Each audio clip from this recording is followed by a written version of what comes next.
This is a Wake up, wake up, podcast. wake up.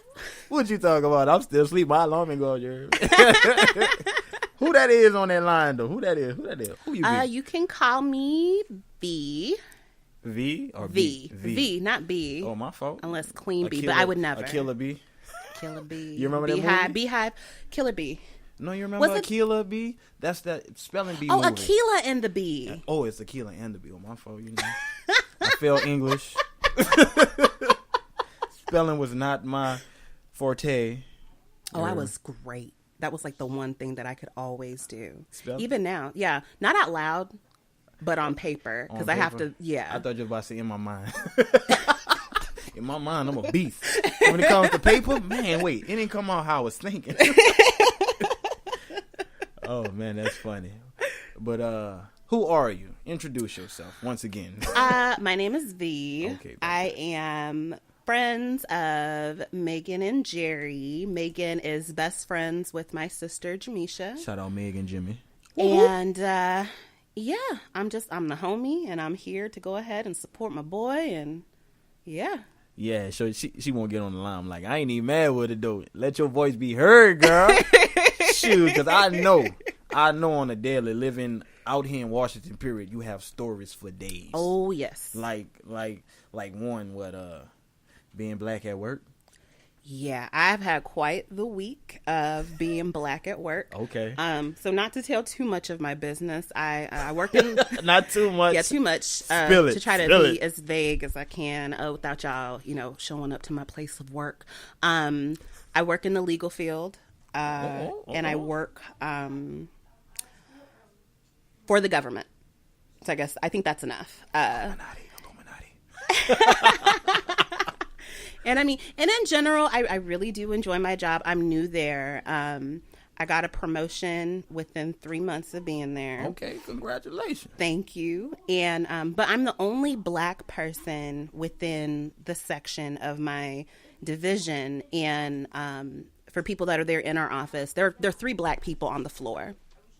And so I have an assistant, and, things have been, pretty cool and stuff. And basically there was an issue, and my assistant lied on me. Oh, being black. Mm-hmm. And, in trying to work this out and stuff, I think everything is all Gucci and stuff. And, but he just right behind my back, just steady lying, making me look bad and stuff. And so, Friday we had this meeting to go ahead and, we were looking for something. We were searching for something. He said I never gave it to him, but he never told me that. And it wasn't until toward the end of the meeting that I even heard that. And so, and his supervisor was just like, that's interesting, because that isn't what you told me. You told me she never gave that to you. Just completely throwing me under the bus. And it wasn't that big of an issue. Mm-hmm. But of course, I'm just like, oh, really? Well, let's talk about it, sis. Let's go. Let's talk about what I didn't give you. You shouldn't say that to me. So yeah, I was and I was pissed at my supervisor too, because me and my supervisor talked about it. I'm just like, you didn't tell me that this dude said that I didn't give him something. Oh, And man. so, yeah, so basically this week I read my supervisor. Well, not read, but I had to address. I like to refer to it as playing petty professional. Call them out. In a professional way. Call them out. Exactly. And so I addressed my supervisor. He apologized to me. And then I met with my assistant, to go ahead and let him know how I feel. And basically in the most professional way. You're going to have to bleep some of this stuff out, by the way. Cover your ears now. But in the most professional way possible to tell somebody, this is exactly how you have me in life, and how you better not ever again ever Like 8 evers ever try to affect my reputation and stuff, because when you're the only black person at work, things can come across differently, or you're treated differently, or negative assumptions about you and stuff. And within the legal field, like, really all you have is your word. Yeah. And so for you to go and, tarnish my word and tarnish my name, we have problems. What else people like that? What you think he was trying to make himself look good, or just make you look bad in some way? I don't think that he was necessarily trying to make me look bad. I think that he realized that he potentially could have made a mistake, and he was trying to cover his self, and whatever. So he gave me, good old non-apology. I'm sorry that you perceived things that way. Oh, wait. He said so. I'm so sorry that you perceived things that way. I'm so sorry that you feel like I threw you under the bus. And I just looked at him. We were real quiet for a minute. I was just like, yeah. So I said, so we're going to move on. Just don't ever again. Don't ever. You gave him that look like, say it again. Right. And he knew, because after the meeting, he was just like, are we good? That's what he said. And cheap ass, are we good? Oh, yeah. Before we had the meeting, because he knew that he had messed up, and he messaged me that morning. He was like, good morning. I'm just like, good morning. Like, you don't send me good morning messages. I know, right? I barely get good morning texts from my husband. Like, what are you doing, sir? Did he have a smiley face on it? No. But then there was an exclamation point mark. And I emphasizing. So my good morning was with the period, so that he knew I'm not exclaiming anything. I'm not excited. I'm here for business. So yes, I mean, he knew that things were bad. Yeah. And I told him, I was just like, it's a non-issue now. So realistically, you tried to throw me under the bus for absolutely nothing. Yeah.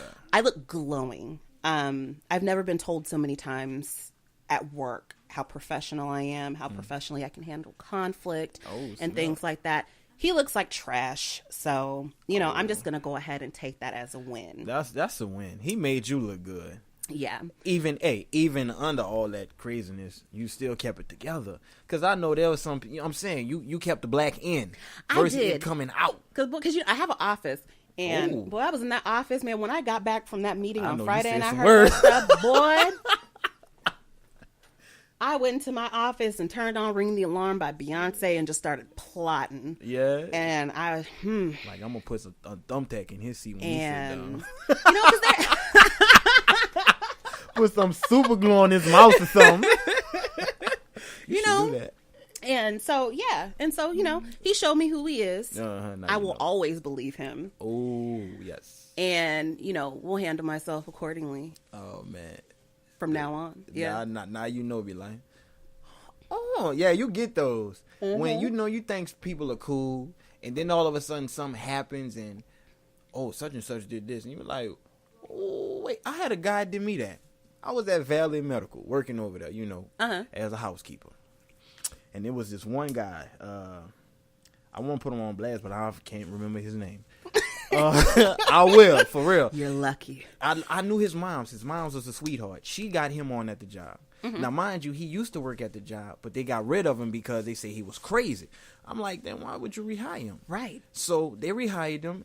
So me and this guy, he started becoming holy. And I remember him from working at Walgreens. So I'm like, oh, man, he's cool. He's talking about Jesus. He's trying to change his life around because it looked like he lived a rough life. Yeah. And I'm like, I ain't even mad at you. Okay, so on certain days, like when the manager, when they work, they have a regular housekeeper just as a lead. Yeah. So they'll be watching. So we'll go kick it up in the break room and just be talking, about the Bible, spiritual stuff. Yeah. That's how you do, right? So one day, I don't know what happened, but he just called my manager and said, hey, if you're looking for Jerry, he's normally in the break room for about an hour. And just so happened that day, I was so sleepy because I was going to school full time. Yeah. And I was working Graves. So just so happened that night, I went in the break room, and I ain't lying, I had the best nap of my life. I had my feet kicked up with the lights off. But the way the locker room was set up, you can go in the locker room, and when you look to your left, you would just see like the room and the little bench. So he seen my legs up, but he didn't see me actually sleep. Yeah. Because the moment I heard something, I got up and I just had my feet up. Yeah. Like that. He was like, what you doing in here? I'm like, man, I just threw up and lined my ass off. You heard me? I was like, man, I just threw up, man. I ain't feeling good, so I thought I'd come in here. And they said, well, such and such said you come up in here every Friday for an hour.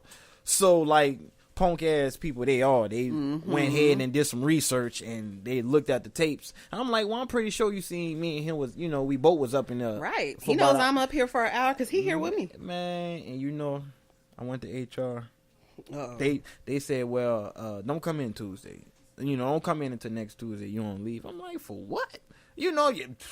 So I had a union rep with me, right? Yeah. I was 21 years old. I didn't know. So my union rep comes up in there. Mind you, she's buddy with our supervisor. He was racist as hell. So they said, well, such and such happened, and they called my supervisor, and I tried to clarify, and they went and got a friend of mine who got me on. He went pulled her just so she can see, so he can have a witness. And she like, why are you pulling me? What you doing? What you need? You know? Right. So I'm like, okay. So the lady, they said, well, we're basically terminating you. Would you rather resign or get fired? Nah, like I said, I'm 21. I didn't know. Yeah. So I said resign. And I asked my rep. I said, so will I still get employment if I resign? Heads start turning in the room. And I'm like, so she was like, well, yeah, I'm pretty sure. And him, the manager himself said, well, yes, I'm pretty sure you can get unemployment if you resign. Ooh. Some straight up lies. Man, I had a phone interview with one of the supervisors and the judge. And this lady gonna sit up in here and tell me that. I said, well, ma'am, y'all told me, my union rep told me that if I was to resign, I'll be able to get unemployment. And they was like, well, is this correct? Yeah. I'm like, wow. And I never collected unemployment. I'm like, yo. Wow. And you know, let me tell you something, how unhateful I am. I see this lady all the time. Do all you? the time with the biggest poofer. It's like she got a poof in it's like everything in the back. Hey, you know. I know exactly what you're talking about. Hey, it's like everything just shifted to the front. Graveyard shift, or let me go up front. I mean, pull out your sweatpants, be like, I ain't bringing no grocery bags, but I'm good. Just go ahead and man, get some grapes and I'm good like, old box of macaroni. Yo, for real, right? I'm like, man, this old man. I'm like, she had the type of booty look like she could just run and just slide on her ass. It was so just out of nowhere, just being a grand look, put her feet together. Woof. That's sad when your ass so flat it doubles as a sled. Yo, got that wall booty. That's bad. That's so ugly. But that made me mad. And the lady I seen her in C's one time. Mm-hmm. And as Mega was working, and she was like, "Oh, I'm like, this is my wife. Oh, this is your beautiful wife. Yes, it is. She showed me her husband. I'm like, you need to get out of here. I'm like, I'm glad we're not you those kind of friends, lady. We're That's not what friends. I'm saying. She'll come in Walgreens. Oh, you're the best, Jerry. I'm like, got rid of me. Then why you fire me? Why you fire me then, ho? Exactly. I'm like, you know what? It's cool though. I bounced back. It hurt me. It took a while, but I bounced back. There you go. It did take a while, but I bounced back. Yeah, that is so ugly. That made me mad, man. But being black at work. Yeah. I have one last thing to say about that because I actually got to read 3 people this week. So you got to read 3 people? Basically, well, this lady, I guess this was more so a read of this particular woman than it was of my supervisor and my assistant. Mm-hmm. So we, I will say my office, it could be more diverse, but it's diverse-ish, and they make lots of effort toward it. 0.4%? No, I don't know percentages or anything like that, but I mean, I work with 3 people. No, not just 3 people. Like I would say it's diverse, but they are looking to increase their diversity efforts and stuff, and so we have these sort of like groups and stuff. So like they have like a parenting group that meets and a veterans group. Oh, okay. And so I'm in the people of color group. People of color. And POC. And so I didn't know because, I have some other coworkers and stuff. They work on different floors. They're black and stuff. And I've been trying to get them to come to these meetings and stuff. And my one friend finally told me, she was just like, look, we don't come to those meetings because they let that white woman run wild in that group. And I didn't know that there was a white person in that group. Yeah. And why you would want to be there, I don't know. Yeah. But whatever, And so I took it for what it was.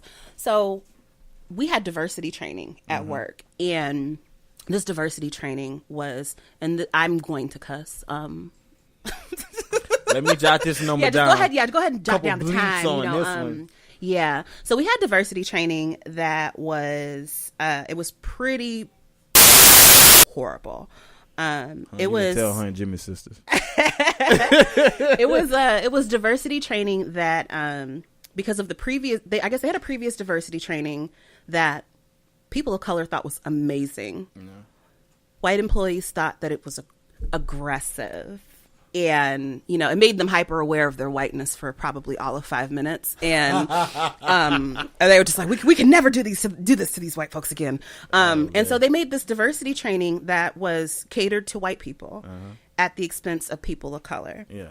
So like when we walked into the room, they were playing Respect by Aretha Franklin, and the diversity trainers weren't diverse. It was 2 white women, but one white woman, I guess to qualify herself to even talk about these things, showed a picture of her brown grandchild. And then the other one, A brown grandchild. seriously, because she had nothing to do. I was just like, How? why is she a part of the PowerPoint? Yeah. For what, sis? And the other lady, she was just like, you know, my grandmother, you know, was actually, you know, 100% Cherokee, which I knew was absolute because people that are native, first of all, everybody, this is white and black folks, and I'm calling everybody out. Everybody want to be native, and when they're native, they're always Cherokee. Never anything else. Like there's Just no other Cherokee. tribes and stuff. It's always Cherokee. But not only that, people that are native, and especially that take pride in that, she wouldn't have said that her grandmother was full native. She would have said, I'm native. So already at the beginning of this, I was just like, Lord Jesus, yes. like, here go hell come. Take the wheel. And so, you know, it was really, they told us, don't think about diversity in terms of race or color or gender or sexuality. And so I'm thinking in my mind, then girl, what we about to talk about? Like, what else is there? You know, and they really talked about nothing. And so then we got to a part where they had these like laminated placards on the tables, and we were also, each table was supposed to read what they said, and they were like offensive things that people have said around our office.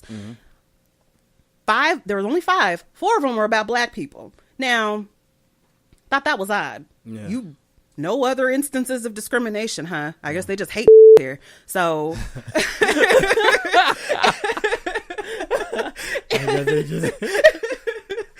Oh man. So after that, I was just like, you know, like I've had enough of this. I'm gonna go ahead and go to the bathroom for 20 minutes and like look at Instagram or whatever. Like you got bubble guts. Yeah. And so I came back, and like the lady's telling this secondhand story of this man when he was younger. He went with his grandfather somewhere in the South to go and vote, and the people at the polls were referring to his like 60-something-year-old grandfather as boy. And she repeated boy in that context like 7 times. And there's one black male attorney that was there in the room, and he looked like he was about to just get up and leave. Yeah. So naturally, I left that training feeling pissed because I wasted 2 hours of my time that I could have spent working. This is the mandatory training, and like it hadn't been my experience in my office for something like that.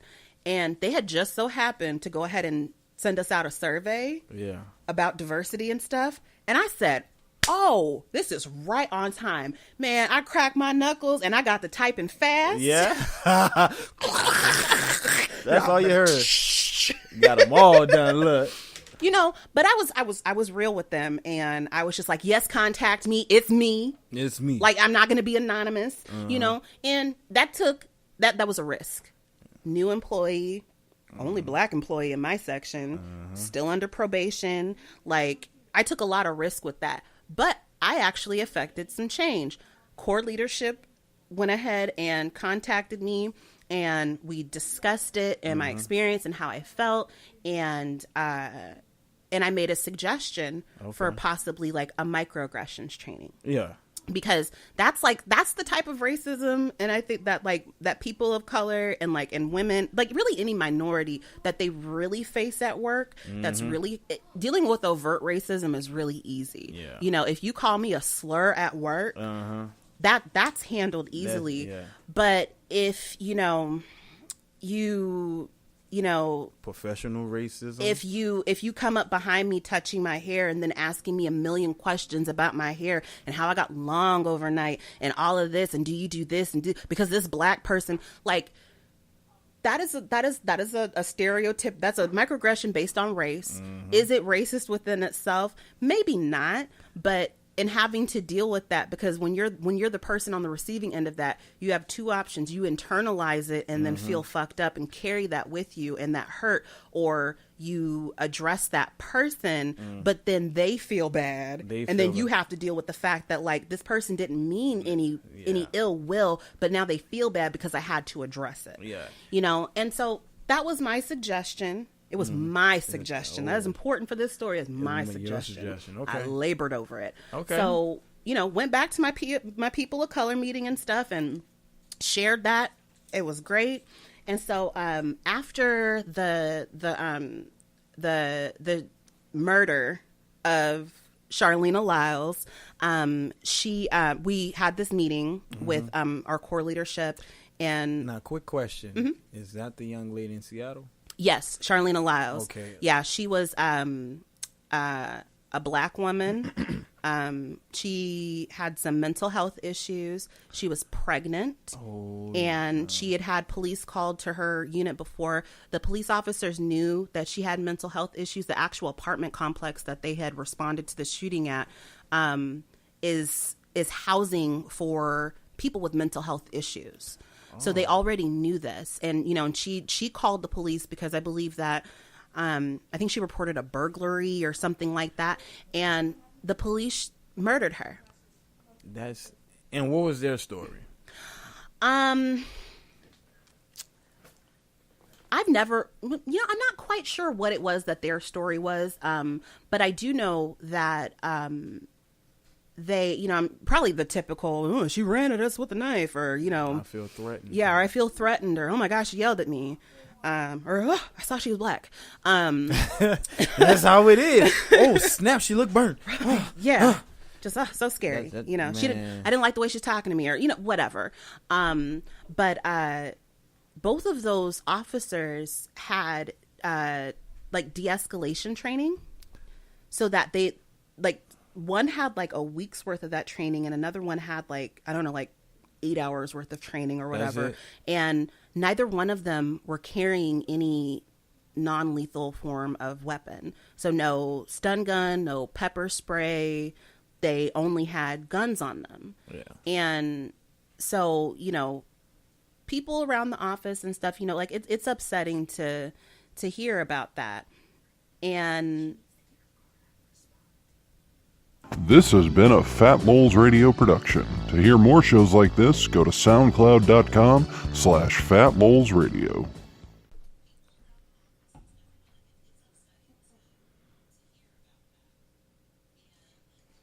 Yeah, that's okay. That's upsetting. Okay. And our office hadn't released a statement or said anything about it. So we had this meeting with our core leadership and our diversity group. And they invited people from the people of color group or whatever. And the white lady in the people of color group repeated my microaggressions training idea and took credit for it. Not only did she do that, she repeated it to the number 2 in charge at work, which is big, real big deal. Yeah. And he was like, "Oh, that's a great idea." And he starts jotting things down and taking notes and stuff. And so I was just like, "Hey, that was my idea. And this is how that idea came about." And so after that meeting, naturally I'm just like, did she just Christopher Columbus my idea? I like that. Is that what happened? Are you gentrifying my thoughts? Yes. And so I finally, this happened last month. And I was able to go ahead. I addressed her at the meeting. And, and I basically said just, something that this was something that affected me, not only just me as a person, but me as a black woman. Yeah. And, I took a huge risk even speaking up about this. Yeah. There are things like this that happen every day like this at work, and people of color keep quiet because they don't want to shake things up or put a target on their back or be seen as sensitive, and all of these things. And so when someone, takes credit for my work, and I specifically said, I said, when someone Columbuses my ideas, that is not okay. Bars. And she Bars. I like that. And she was just like, V, she was like, are you talking about me? Yes, I am. Yes, you. Yes, you. Nobody you, girl. else. Nobody. Mrs. Columbus Jr. I will say she apologized. It seemed like a genuine apology, an actual apology, as opposed to the one that my assistant had gave me. Yeah, and so, but that lady's been running wild in that group. And I think I'm the first person that's ever like addressed her and checked her and put her in her place, because if this is supposed to be a safe space for people of color, frankly, like you're anything for you is gonna come secondary. Like if you want to be here and learn, fine, I guess. Yeah. But like, ugh. So that was my week in being black at work. That's being black at work, I tell you. And then he got the Trump hole with the ordeal that went on. You know what? I look at it like this. If you, as a person, don't care who you are, if you are a positive, loving person and you stand for that, those around you will stand for that as well. Mm-hmm. Because you won't allow the opposite of what you stand for to come around you or even migrate, into your circle. Yeah. You won't. Trump is the complete opposite. He is hateful. He is non-loving. He is a disrespectful, spoiled turd that needs to be flushed 10 times. And I say that because he just said that what took place recently was both parties' fault. Now, if you're going somewhere to protest and it's a peaceful protest, why is there violence? You ever notice that? Yeah. He and at any of his rallies, he would dare say somebody need to punch that protester in the face because they disagree with what he stands for. And had someone attacked. And I remember that. The old guy? Yeah, that hit old the black man, guy? Yeah. And you know what happened with the old guy said? Nothing. No.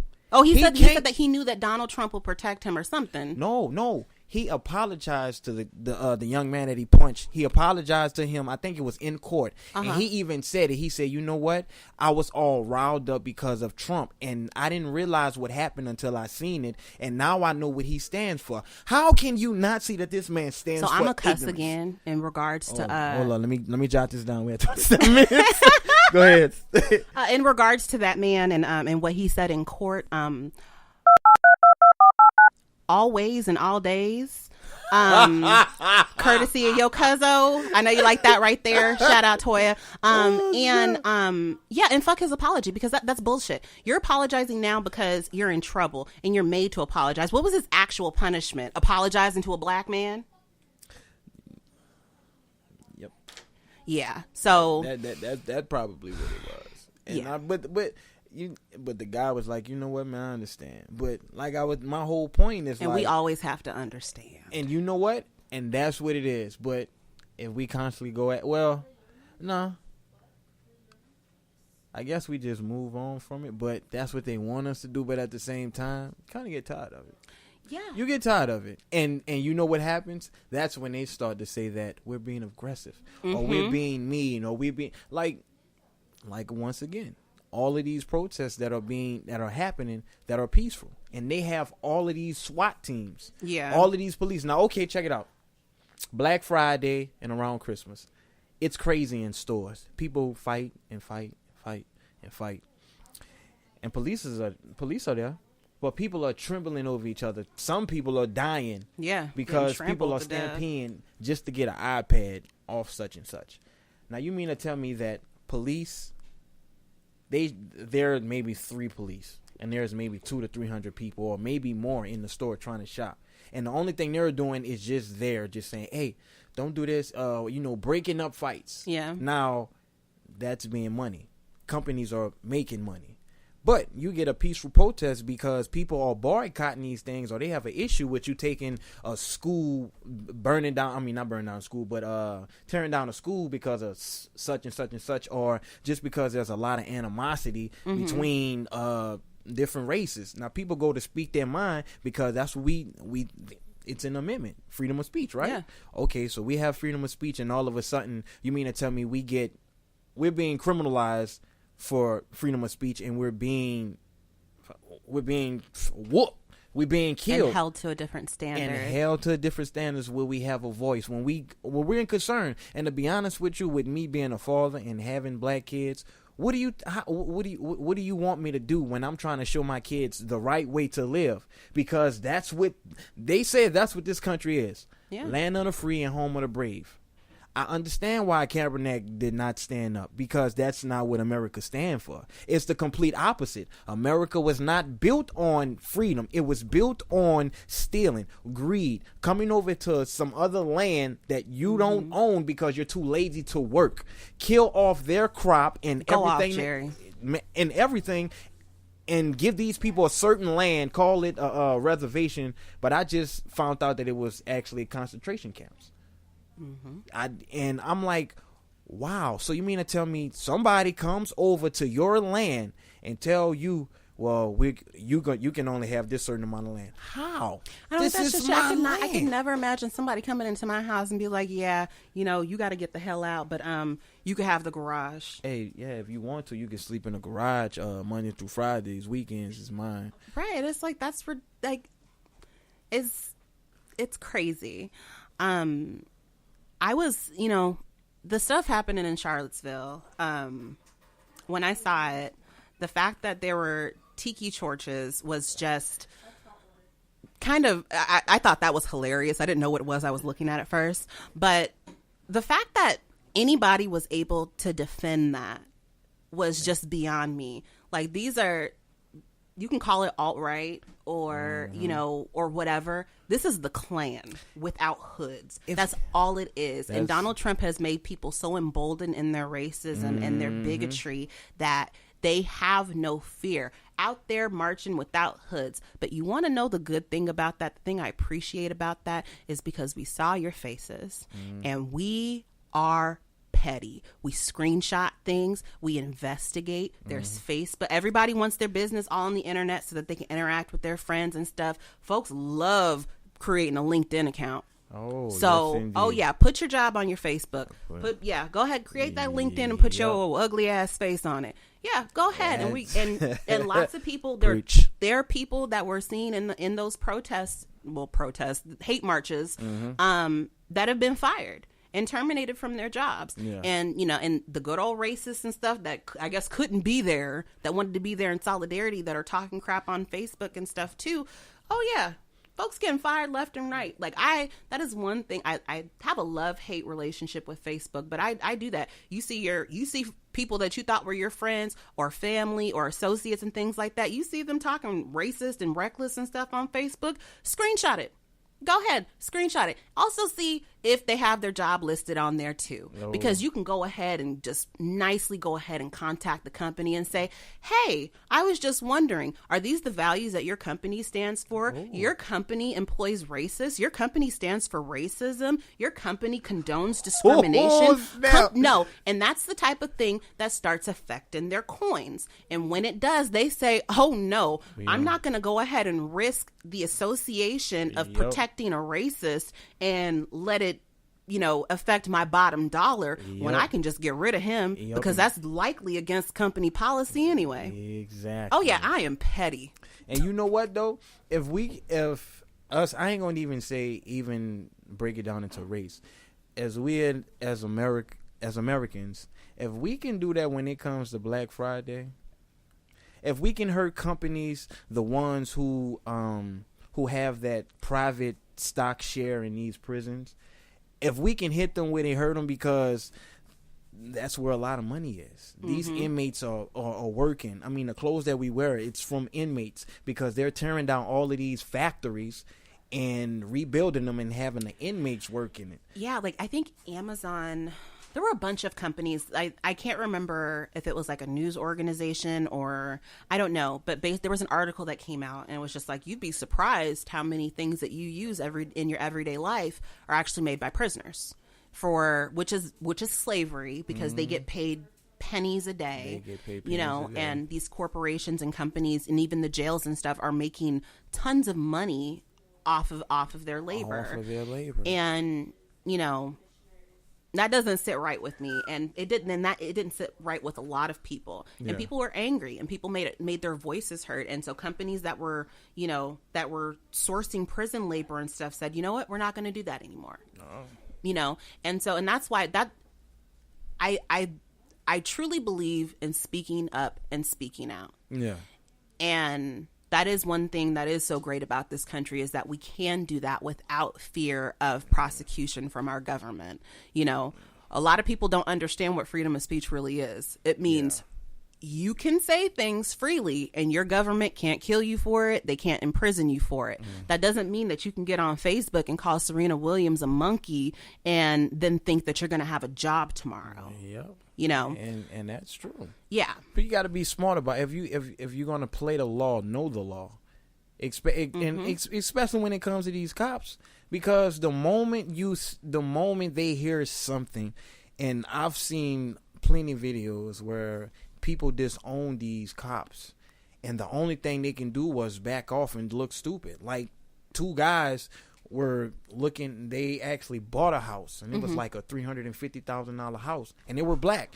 And someone called and said that there was some robbers, so the police was following him, and he's like, well, I got a house here, let me show you, follow me. So they followed him, and he had the keys to the house, and soon as he opened the door, the police officer left, because he like, oh. But it's at that level of proof. Why couldn't that black man have a nice house in a nice neighborhood? Exactly my point. Like, it just when you have facts and when you state the truth and it's right there, what could they do? Yeah. Even though there's a lot of killings where there's 1,000% proof, but still don't get justified. Did you see there were a couple videos from, I want to say, Baltimore Police Department, and the officer, he had his camera on, and he didn't know that it was on yet, and he was planting evidence. And he planted the evidence, and then he walked over to the rest of his officer fellows, and then he said, oh, I'm going to go ahead and check over here, and went right to where he planted the drugs and was like, I found something. There have been at least 2 videos like that. And then on, just talking about just crazy stuff like that, I saw a video from, I don't know if it was the Charlottesville riot or if it was one of, because they have all these things planned all over the country and stuff. But these white supremacists were pushing up and like almost like attacking the SWAT officers. And they're just like, cut it out, you guys. Don't do that, you guys. We're warning you guys. Please stop, you guys. And this white person is recording. He was just like, this is bull. Because if this was a Black Lives Matter protest or the Dakota Access, pipeline protest or something like that, where's the water hoses? Where's the tear gas? Where are you guys hitting people with clubs and stuff? None of that. None of that. And it's like, I guess it all really what it comes down to is just y'all are afraid of black people. Y'all are afraid of Native American. You guys are afraid of brown people. You guys are afraid of anybody that is not white. Why is that? For what? Because, there was a guy I used to work with. This is what he told me, and I quote you, and it made so much sense coming from somebody that's white. There was a guy that came in Walgreens, and as soon as the guy came, it was a black little dude. Hey, man, you got to put a shirt on. I'm like, the only thing you had to say was, hey, my man, hey, you mind putting on a shirt? Because that's just a store policy. Yeah. Just like that. And him and the guy almost got into it. I had to break it. I'm like, so what's wrong? He's like, man, to be honest with you, black people intimidate me. I said, why? He's like, I don't know. It's just the look that y'all give off. I'm like, he's like just this firm, just this firm, hard look. I said, you know what that is, man? It's because you fear of what you think we're up to. The craziest thing is when I think about all of like these negative stereotypes about black people, I grew up, my mom loved Cops and America's Most Wanted. Mm-hmm. And so like Cops, you would always see, Shout out black Netta. people. Shout out mama. Shout y'all, boo. You would always see, blacks and Hispanics and like poor white folks and stuff on Cops. Yeah. Getting arrested and Nobody stuff. ritzy. And it'd be drugs, domestic violence and, The normal, the hood and, stuff. Mostly like not really, really bad stuff. And so, Cops would come on first, and then we would watch America's Most Wanted. Some of the most heinous crimes that you could commit against other people. And it was usually, almost always, white men.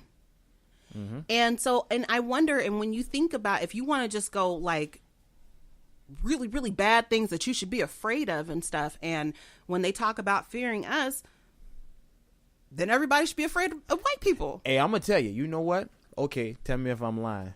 I'm about to make y'all laugh right quick. I'm not racist, y'all, just so y'all know, and I'm not going to say just because my wife is white. I'm just not racist, period. I love opinions and people's sides. I should slap you because if Megan said I'm not racist, my husband is black. That's why.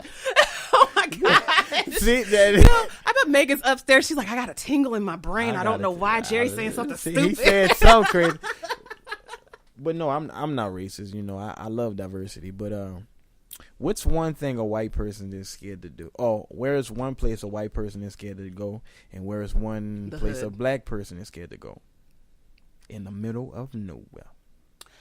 That is true. Hey, tell me if I'm lying. You be driving and you say if you just taking a road trip and you good and you like, dang, I just got this little 10 miles, and you look at that gas needle and you just passed up a gas station, you're like, damn, it's 6:30. It get dark about 7. Man, I be scared. I remember when we went to Who Fest, and me and Megan was following our homeboy Seth. Seth, shout you out, Seth. And he took us down this long road. I kid you not. It was perfect because as we driving, it's number trees. It's like the mountain is right here, so it's like you in a mountain, and a road. And you see 3 horses and then one, right? Now, in the car in front, the car that he's driving in is him, Tim, and Cass. Yeah. Shout y'all out, fellas. Tim and Cass. Got to do shots out, right? And I'm like, wait, that's 3 horses. And I'm like, wait, horses? It was 2 more horses. But people live on this road. Okay. Right?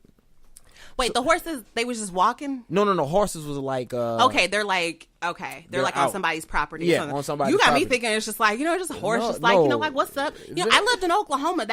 Not so far-fetched. Have you heard of Enid, Oklahoma? Enid? Yeah. I had one of my best friends live out There's there. nothing. Nothing. A house...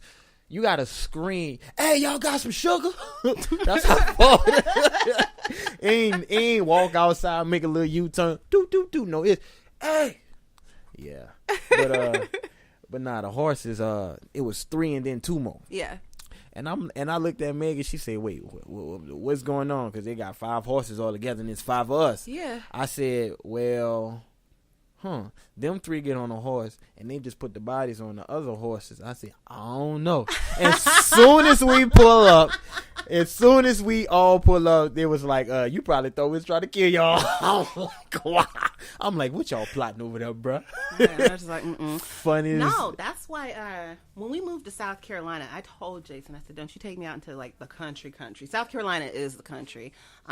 Yes, indeed. It is. Even the city is the country. Yes. And yeah, he wanted to go move out to Timbuktu? Somerville or something like, in which it's cheap.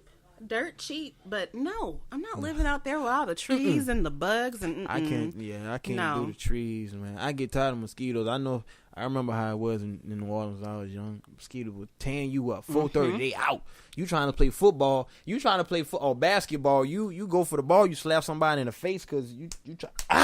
That's all you hear. I just remember just my skin always being sticky. Sticky. Because of the humidity. No, that humidity was poop. I know. I miss it sometimes though. Who? I do. I don't. Oh my gosh, the food was so good. Was it? Like as soon I swear, all 3 of us, me, Jason, and Zaria, as soon as we moved back, we lost 10 pounds, like each of us, just from not eating the food, all the food that we were eating. Nah, when you go back, when I went to New Orleans recently, man, I put on 6 pounds. I believe you. I mean, I was eating shrimp po' boys over here, 3-4 hot sausage sandwiches, waking up eating something, man. That's how it is. And my people cooks. Yeah. Sunday, it was like a tradition. And when my mom was sick, when I went down there in October, everybody every Sunday they'll come over there and watch the game and cook some beans. That's like traditional. Yeah. Red beans, rice, woo woo woo. You in there watching the Saints game, even though Saints was poop. Shout you out, Saints, though, you heard me. But I'm saying that's how it was. I'm like, dang, no wonder why everybody looking a little thick around here. They telling me I look skinny. I'm like, man, we got sushi up there. You right. I don't eat that. But, man, I know how it is. Yo, damn, it's almost an hour. You know what I'm all right. saying? We should probably go to the next topic because I can run my mouth. It's cool. Hey, day. We like that. That's cool. That's what the people want. I'm saying, because some people be in traffic for a while. That's true. I ain't gonna lie. So I got this one, and I have to give this personal shout out because I just talked to my homegirl, Slim Thug Kanisha. You heard me. She just made 30 today with her happy birthday. old ass.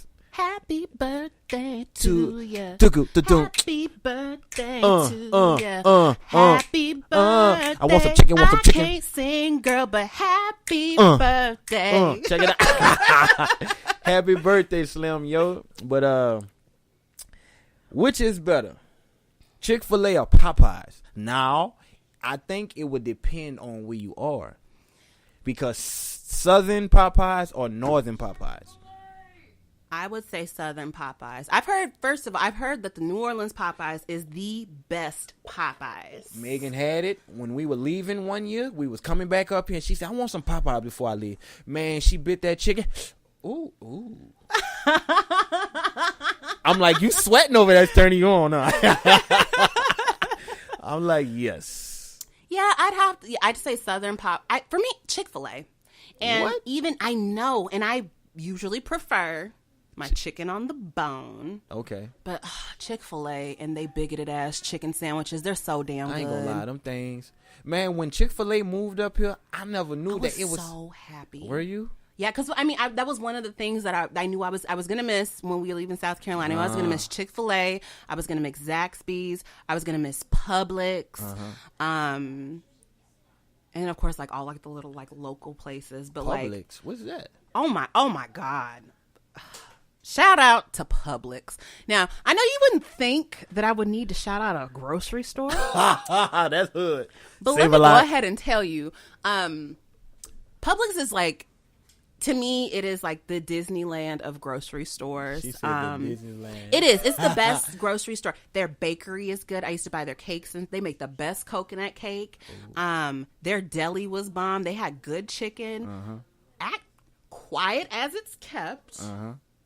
I prefer Publix fried chicken to Popeyes. Are you serious? Yes, their fried chicken was that good. And like in their sandwiches and stuff, everything was like almost always buy one, get one free. They had the freshest produce. Everybody's all nice. And I miss that grocery store. No, they got one chicken spot up here, yo, we love going to. What's it called? It's called Megon's Cooking. Let me see. Megon's. Sounds like you're trying to say your wife's Megon's Chickens. But okay. No, Megon's Kitchen. Megon's Chicken. No, Megon's Kitchen. Megon's Kitchen. That's just a restaurant I made up for Megan. You see, you know what? Hey, and I said it sounded like you were trying to say her name all exotic. Megon. I'll be like, hey, we're going to Megon. We got some things, going on. Some recipes. You heard me, but But I can't believe you said Chick-fil-A over the Popeyes. But and I also think that the fact that I can't get it on Sunday kind of makes it a bit more special. That's usually when I always want Chick-fil-A is Sunday. I don't know why they close on some religious reason. There is a Christian company. Oh. They bigots too. And I feel bad that I support them sometimes and, but because they don't support yeah, they're very anti-gay. as an organization or a company and stuff because they're Christian. I don't. You know what? But they hire gay folks. My favorite guy at Chick-fil-A in South Carolina, he was as gay as he wanted to be. Now, would that be discrimination? For them to refuse to hire gay people, it is. They can't do that. They can't do that. They cannot do that. But yet they don't. Is it that they don't support the gay community? That's what they say. They say that they don't support gay marriage. They're not saying that they don't hate them. They just don't support them. Or is that like basically saying that you hate them? I don't understand. First of all, you don't have to support me. I guess, how should I say this? I feel like there's a difference in saying that you don't support a whole segment of the population. Mm-hmm. Like, to me, it's awkward. Like, I don't support pedophiles, but I don't feel like I need to say that. I don't. And in any capacity, and I don't see how them as a restaurant would need to say that. Yeah. You're serving chicken. What does chicken have to do with anybody's relationships or who they are as people or marriage or any of that? Like, sir, I came for some chicken. Make sure you have my 2 Chick-fil-A sauces. Like, them sauces is good though. Man, you get that spicy Chick-fil-A sandwich, and then you go ahead and you put your Chick-fil-A sauce on your bun. And that's a wrap. That's a done deal right there. Yo, Saturday night good. Look, hold you up to Monday because they close on Sundays. That's why you get an extra one, and then you throw it in the refrigerator. And when Sunday rolls around, you're like, you know what? I won't. Hey, be like, you know what you should do? Put it in the microwave. Go out the door. Be like, I'm going to Chick-fil-A. Then come back in the house and be like, good. Where you went at? Well, I just went to Chick-fil-A. That's some hood stuff. So who would you choose? Chick-fil-A or Popeyes? I have to go with Popeyes. New Orleans Popeyes. Southern Popeyes. Because the Popeyes up here is poop. But I ain't going to lie. The one in Federal Way was decent. It's gone now? Because, no, it's there, but different management. The guy who was there was from New Orleans. Oh, well, there you go. And he ran that kitchen. He told him, sir, that chicken is too spicy for these Northwest palates. Hey, sir, you can't put that much seasoning on the chicken. Hey, they be like, hey, they be like, hey, sir, it's already pre-cooked. Not in my book, player.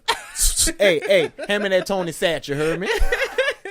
That's but I ain't gonna lie.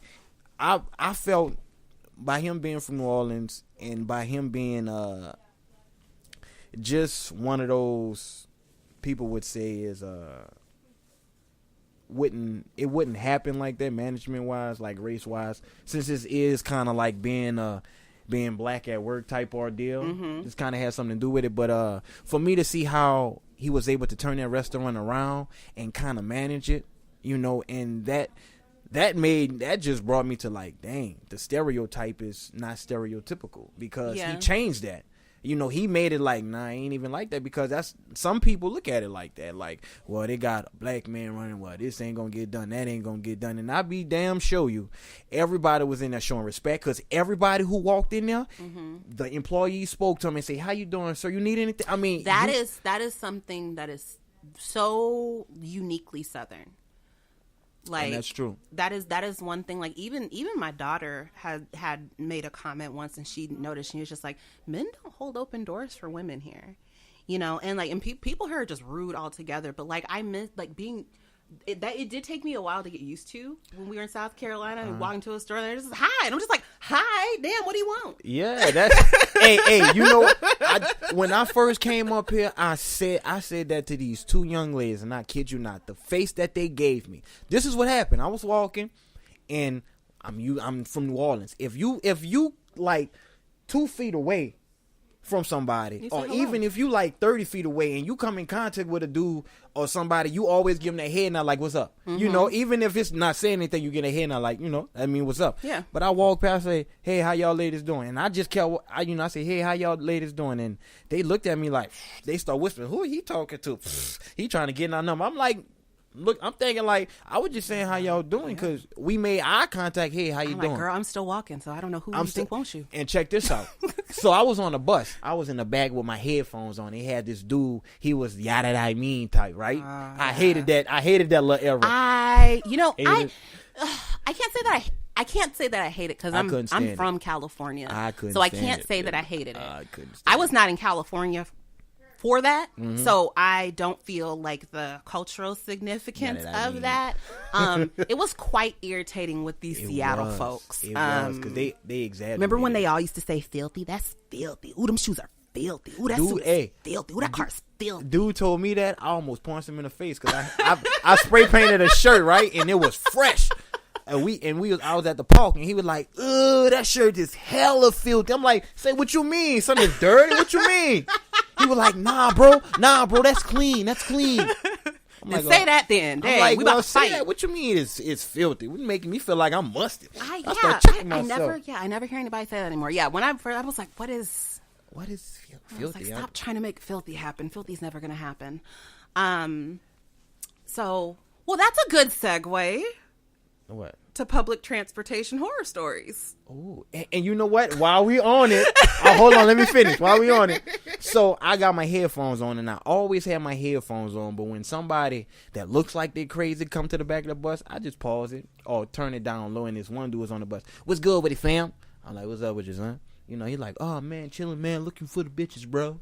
Looking for the man. They're hella corny out here, bro." I'm like, "Oh yeah, for real." He's like, "Man, I'm always with this hyphy movement, bro." He started grabbing his shirt's collar. I'm like, "Bro, that's a dirty ass collar." And that's why don't nobody want you. Hey, and well, you said his dirty. His collar was dirty. I'm like, dirty Dollar Curtis, dirty as I don't know what. I'm like, get out of here. But these chicks came on the bus, right? Yeah. And they were some decent looking chicks. They came to the back of the bus. He was like, "Well, what's good with him, mommy?" I'm like, did he really just put on? I'm like, he ain't about to get their number. And he was like, what you got going for the night, bro? And it was like, "Oh, we ain't know what you trying to do." He's like, "I'm trying to kick it. You trying to put up on a bottle?" And just that quick, he got their number. I'm like, so. Whoa, hold up. What? Wait. What's good with it, mommy? You trying to, what you up to tonight, mommy? And like, nothing. What's good? What you trying to get into? Nothing. You trying to put up on a bottle? I'm sorry. So. One, he was on the bus. And that can sound as bougie as y'all want it to. He's on the bus. We know you whipping. You hit me with the most generic, like, whatever, greeting, I guess. Then you asked me what I'm doing tonight. And then you asked me if I would like to help you in purchasing alcohol. You can't even buy me a drink, bruh. You on the bus and you can't even buy me a drink, bro? And I'm going to give you my number for what? For disappointment? Hey, she surely did give it to her. I'm like, and I bet you that girl sitting up someplace with two of his babies, just like, I wish I had never put up on that bottle. No, because she got to get 3 bottles now. Baby hungry. That's what she get. I guess, well, I guess I could start off with a public transportation horror story. The most recent one, I don't know. Are you on my Snapchat? I'm not. Okay. You didn't even introduce me. No, I got to do it today. No. So I know I did post the video on Facebook too. I'll show you once we're done. Okay. So, I take public transportation to work because I work far, or I live far from my job. So I hop on a bus, and this one morning, you know, and usually I see the same people on the bus. This man gets on the bus and he sits down and he sits across from me and he's like, "Well, you know, how are you doing, you know, this morning and stuff?" And I look at his pants and this man has clearly pissed himself like more than once. Yeah. I mean, Jerry, he's wearing jeans and he has like, the piss is like down to like his shin. Wait, it's down to his shins? He like, that's not one pee. Like, you peed on yourself like 4 or 5 times, man. So he sit down. He's like, how are you doing this morning? You know, and I'm like, I'm fine. He's like, yeah, just, try to get this bus, trying to get to Tacoma. I woke up this morning, and didn't know where I was. And, I was lucky enough to get some change and some people helped me, and, just trying to get back home. I'm a baseball scout, work with the Mariners. And wait, that's what he said? Yes. Be like, is that beer or piss? And, he was like, yeah, I signed, and first of all, I know nothing about baseball. So, like, none of this, I don't know if this is what, like, first of all, why me? What makes you, sir, that, like, I'm sure you were asleep all night long on somebody's pavement outdoors. You have peed yourself at least 4 or 5 times. Like Frank Gallagher. You look disheveled as hell. I don't know what it is about me and my face and my demeanor that says, you know what? I'm going to shoot my shot. And you just got, I guess, the approachable look. And he was saying some funny shit, and I'm laughing, and he was just like, oh, you have a beautiful smile, It sound like Fat Albert. He's like, you have a beautiful smile. He's like, you know why I love this bus route so much? Guess why I love this bus route so much? He sounded like he's on an infomercial. Why? And he was like, because you're on it. Wait, and I'm just wait. He hit you with that? Yeah, just in this stance with his, because you're on it. Yeah, the Captain Morgan stance. Yes, but sitting. Wow. Yes, and so luckily enough, like, my stop came, and I was just like, I almost ran off the bus. All I could think in my mind was just like, please don't touch me. Just for the love of God, do not touch me. Just, Jesus, keep his pissy hands off of me. And luckily enough, he didn't touch me. He didn't touch you? He did not touch me. That's my most recent. I always see something, because, I work downtown. Yeah. So you can imagine the things that I see on any given day downtown. Ooh. You know what? There's always something crazy that goes on downtown. I remember this is hilarious. It was the whole family. This is right after Katrina. We was living in Norcross, Georgia. Mm-hmm. And we went downtown Atlanta. First time I seen the Underground Mall. Mm-hmm. And what we did was we were walking to go see Martin Luther King's house, mm-hmm. right? On our way there, there's one guy on a cell phone, right? And he has a guy right next to him. Mm-hmm. The guy has his hands in his pants, and it looks like it was a 9 to 5 in there. He went to work. And my uncle. You said a 9 to 5. Yo, he went to work. And no, man, this is the funny part. He was playing with one ear, and he just was doing. I'm like, what the? Wait, he was playing with his ear? He was playing with his ear, and I'm like, a little bit foreplay. Get that lobe. Circular motion. Oh my god, man! And when I mean to tell you, my uncle just kind of stood on the side. I'm like, y'all come on, y'all come on. Yeah. And I'm like, I'm like, damn. This is on MLK Street. Why is it always on MLK Street? You find this gentleman debasing himself in public on the Reverend Dr. Martin Luther King Jr. Boulevard. Right up the street from it, too. I'm like, damn, bro. You couldn't, man. Man, looked like he was about to go in overtime. I'm like, bro, you need to take a walk. I sometimes, because I work near the library, mm-hmm. and so sometimes I'll like walk through there. Because have you been to the library downtown? The Seattle Public Library. Huge. It's cool. Yeah. Inside, like it is really like a really cool building and stuff. But like they have a whole lot of homeless people and stuff in there. And like actually, like before the library opens, you see homeless people. It's actually really sad sleeping outside of the library, waiting for the library to open. But like they be in there. This man, I walked through this one time. This man. He was beaten off watching Mariah Carey videos. Oh, you said? Oh, wait, in the library? In the library. I don't think that. I'm positive that is a common occurrence. Because where else are homeless people going to get free internet access to watch their porn?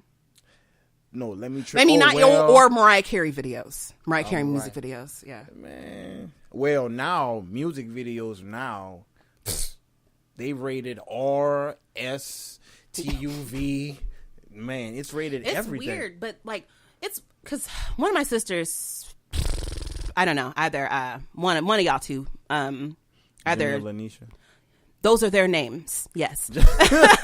Shout y'all out. And I'm only drinking water. Oh, where's the wine? You got wine? So you should have brought that out first. I got some stuff. But yeah, told me that they're bringing back TRL. TRL. Remember Total Request Live on MTV with Carson Daly, and you call and say, "Oh my gosh, I need to watch the Backstreet Boys video," and coming up next, Backstreet Boys, and you don't remember that? And celebrities would go on. It was before. It was before 106 in Park. Oh, what? It was the MTV version of. Well, I mean, TRL was before 106 in Park, but it was basically like 106 in Park. I don't remember. But it was on. Okay, well, they're supposed to be bringing that back, but it's like, who even watch music videos anymore? Nobody. People watch videos on their phone. Exactly. So why would I call in? First of all, why would I have cable? Yo, expensive as it is, Netflix, internet services are getting paid. They are. CenturyLink. Yeah. So first of all, like I have to have cable, and then I'd have to have that network in my package. And then you mean people aren't going to call. What they're going to do, go on the internet on their phones or whatever and tweet and say what video that they want to watch that they can go ahead and watch on YouTube. Yep.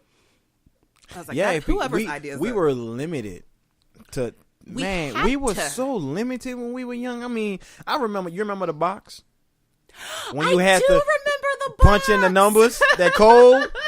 See, that's what we were looking for, because on TV, we probably had HBO and all that, but and that nothing was really on. If you had HBO, you was, boy, and not just the Max. free HBO weekend, but you had HBO. Just like I have HBO. I'd be like, your parents rich. Yeah, I know, right? We used to get the plug. My uncle used to come by. Man, look, my dad'd get the cable and say if he like, man, I don't. It's too much, right? Man, my uncle come by. He said, I got you, bleep. Do. Woo, man. He be like, hey, Jay. Cut the TV on. I'll be like, yo, Cartoon Network. Getting excited. BET.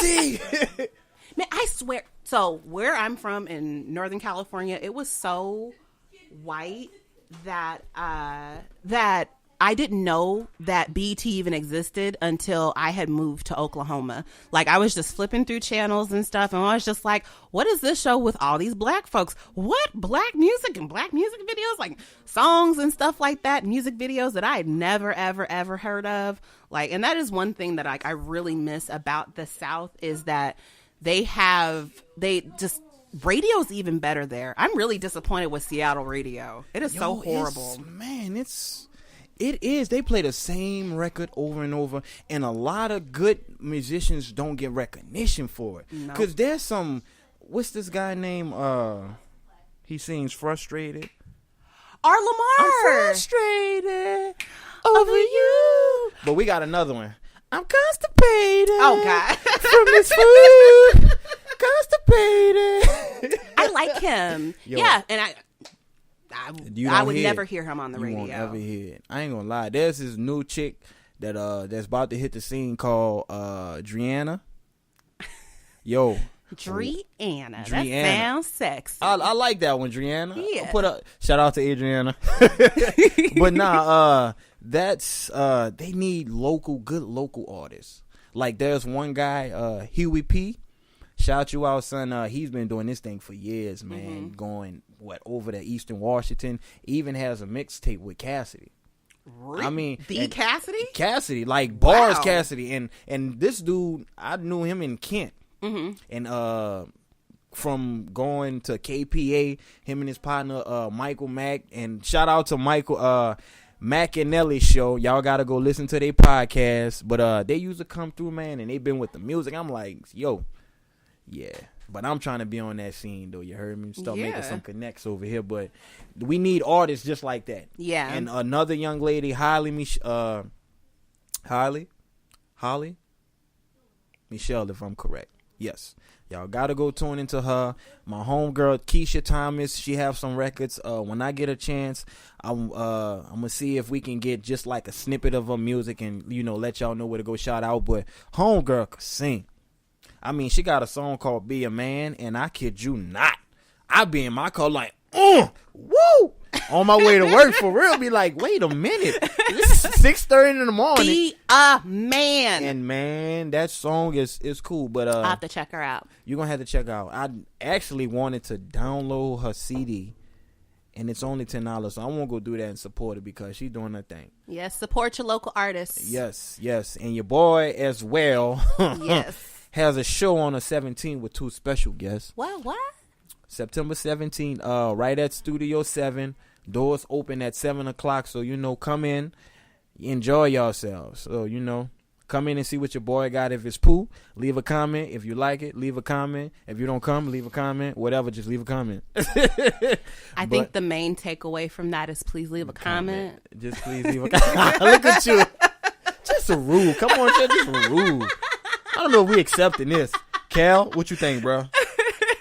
I don't know. We gonna have to. Yeah, somebody getting a pink slip today. But yeah, man, local music. Matter of fact, I seen there's the New Orleans store in Kent. Oh, Michael went there to go and get some seasoning. Yes, I need to go there. Elders or something like that. I want to shout y'all out again because I'm pretty sure I did already. But Sir Mix-a-Lot was there, the one in Kent recently.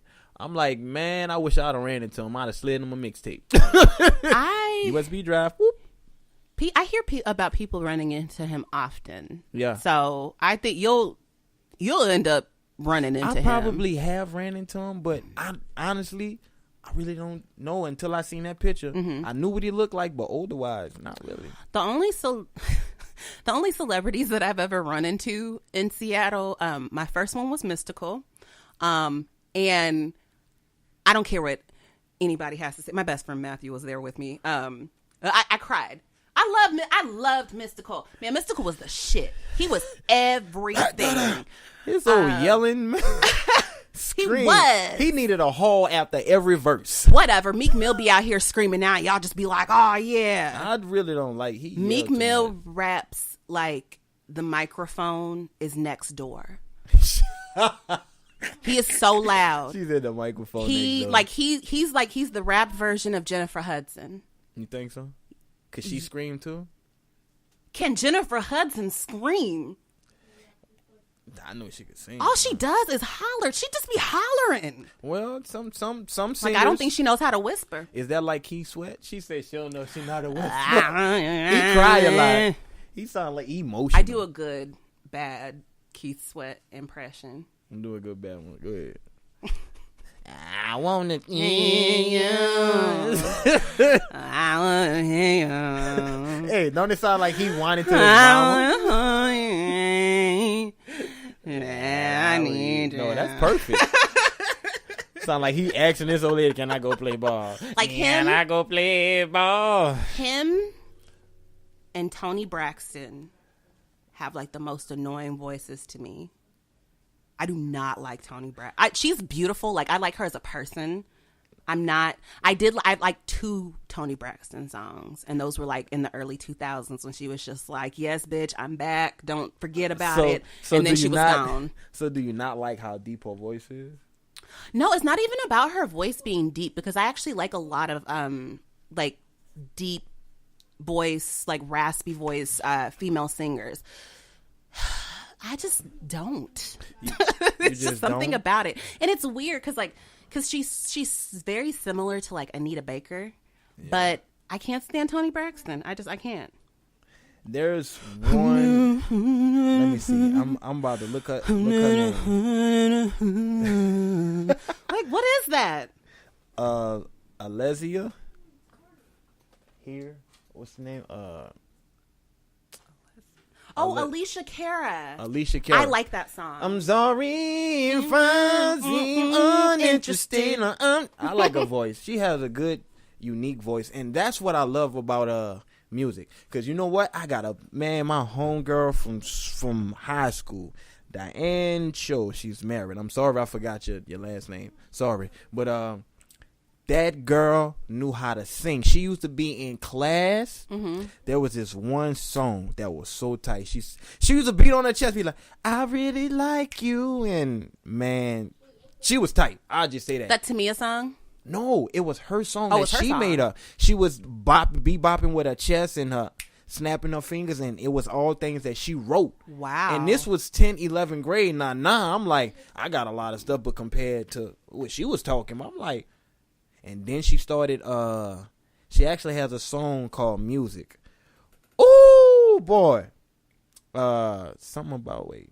I love my music. Is she still doing music now? Do you know? Have you tried looking her up? She says she hasn't really done anything like talking about. I have a couple of tracks, but I don't know. I have to get the permission. Yeah, you know. of course. But normally I do like a snippet, you know, if I can do that. But man, she can sing her butt off. I'm like, dang. I'm like, man, we need to get on track. There's this new female singer that I discovered over like last week. And she, so when I first heard it, I think like last Friday, because that's when all the new music comes out on Spotify. Mm-hmm. And, you know, these 2 new singles called, I think Deep and Down, or Dive and Down, something like that.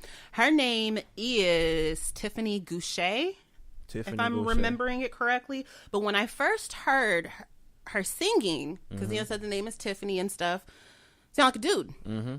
And I was like, it's a guy named Tiffany. Because, you know, guys can be named Courtney, guys can be named Leslie, all these things and stuff. Ashley. But then I started, when I was listening and stuff, and I was just like, And so I went and I looked her up, and it's a woman. Yeah, I mean, I don't know if,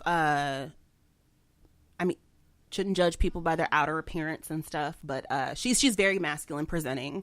And that's all I know. So I guess I won't say anything else about that, but her music is dope. Is it? It is like that good baby making R&B music. It's good. Like, I highly recommend her music. That's like that winter music, huh? Yes. Oh, like, it's good. Like, yes. Yeah, she said it's good. Dang, like, I gotta check her out. Yeah, I need to expand my playlist because I got some old stuff. But you know what I just recently did? I just downloaded it's about 4 or 5 songs of Destiny's Child. Oh, I like the Destiny's song Child.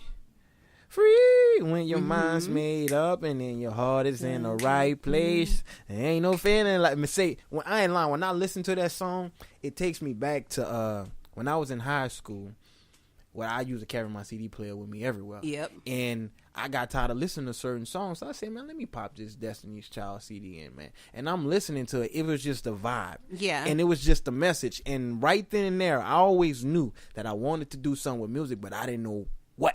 I didn't know how it was going to come about, because if you can sit up there and actually tune into some music, people will like a lot of different music. Yeah. Because I like country music. Darius Rucker, man, I go to karaoke and sing the mess out this guy's song. You got John Mayer. What's another person?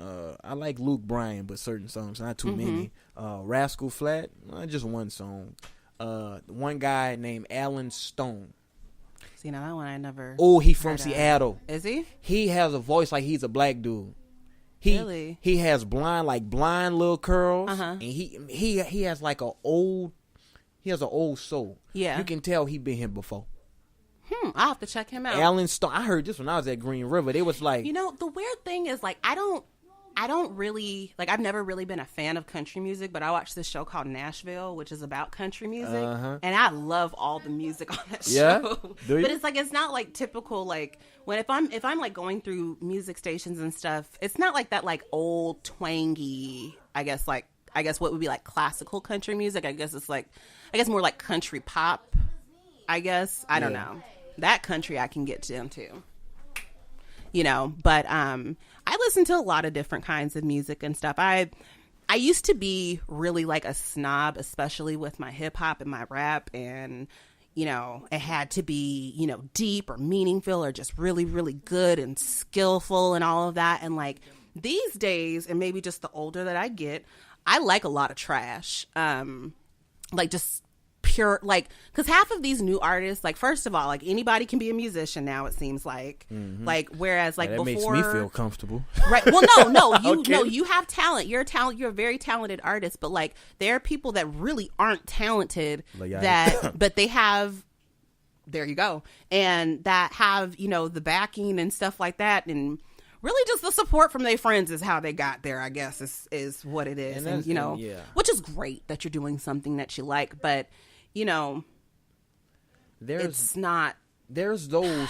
I know what you have mean. Standards. I know what you mean. As an artist, when you're listening to music, me personally, like I was just saying about Destiny's Child, I feel their music. When you tune into what I'm talking about, I want you to tune into it. Yeah. Because when I first started rapping with my little brother Nick, we was talking about what everybody else was talking about. And it was just that easy. Yeah. But the moment, I mean, I came up to him and I told him, I said, bro, you know what? I can't do this because when I'm writing this music, I know my mama wouldn't. I know she'll feel a certain way with what I'm talking about because she especially never if heard. you sitting up lying. Man, and especially because I don't talk like that to her, all around her. She didn't raise me like that. So when I start to say the B word and all this, oh, wait a minute. And the first thing she gonna tell me, LeJerry, LeJerry, I don't like that. That's she wouldn't care how much money I made doing it. She'll straight up tell me, I don't want your money. Look how you made it. You're not speaking the truth. And I was like, you know what, I gotta change it. And then I start making music that meant something to me and it was actually meaningful. And I started to notice, like, when you sit there and put dedication into it, you put your heart into it, it is show through your music. And eventually you'll constantly evolve. Yeah. Every time, because on every song I felt like I evolved in some kind of way, either using a wordplay or riding a beat, the different flow. And that's what music is about. It's not making the same type of music on every track and you maybe have one different track. And that one track is probably the one where you speak on who you are versus with everybody. And that's how it is. Because on an album, this is why I don't buy albums. There's 2 good songs. After that, that's a wrap. That's why I don't buy CDs. Yeah, if I actually go out and purchase your actual physical album, that means that it's fantastic. Not just good, it's fantastic, and I truly care about supporting you. So like I still need to buy Kendrick Lamar's new album. I've listened to it a million times, but I need a physical copy for my car. Yeah. But outside of that, the last album that I bought was Lemonade. Ooh. You know? How was that? That was pretty good. How was Lemonade? It was pretty good.